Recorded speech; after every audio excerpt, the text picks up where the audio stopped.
Men boshimni yuvib chiqay bitta. Ada shampun qolmagan uyda. Shampun nima kerak menga?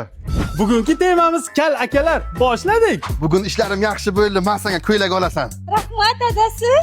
Kal akalar va ish kal bilan zo'r kelishadi. Doim birga yurishadi. Eringiz kal bo'lsa, ob-havoni oldindan biladi. Yomg'ir yog'ibdimi? Yo'q-e. Boshim suv bo'ldi mana. Yog'ibdi, tez yur. Ba'zida kal akalarimiz lokatsiya vazifasini ham bajarishadi. Alo, Dugonjon, men sen aytgan joyga keldim. Qayerga o'tiribsan deysanmi? Bitta kalakani oldiga o'tirma. Ana yoqqa borib o'tiraman, sen topolmaydi. Kal akalarimiz hayotida shunaqa qiziq voqealar bo'lib turadi. Adasi darvozaga qarang, kimdir taqillatdi. Hozir qaraymiz-da. Ha, soch pati olamiz deb yurgandek.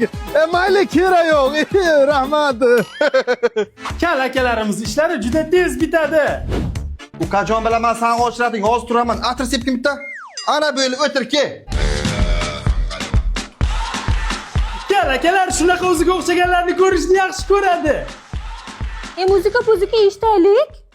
Ana. Kal akalar o'tmishlarni unchalik ham xushlashmaydi. Adasi qarang, to'yimizda sochingiz ko'p bo'lgan ekan-a? Bor ovqatingni qilsan nima ishing bor-ey? Xo'p. Bu paytlar meni jimmy paytlarim bo'lgan. Unday qilib yuraydim-da.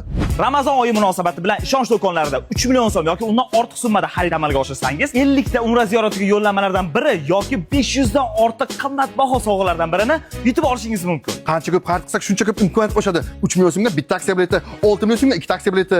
Kal akalarning kallasi shunaqa zo'r ishlaydi. Kal akalarimiz gudokdagi musikalari ham o'zlariga mos bo'ladi. Bosh atrofi soch bo'lur, o'rta yalang'och. Kim ekan bu?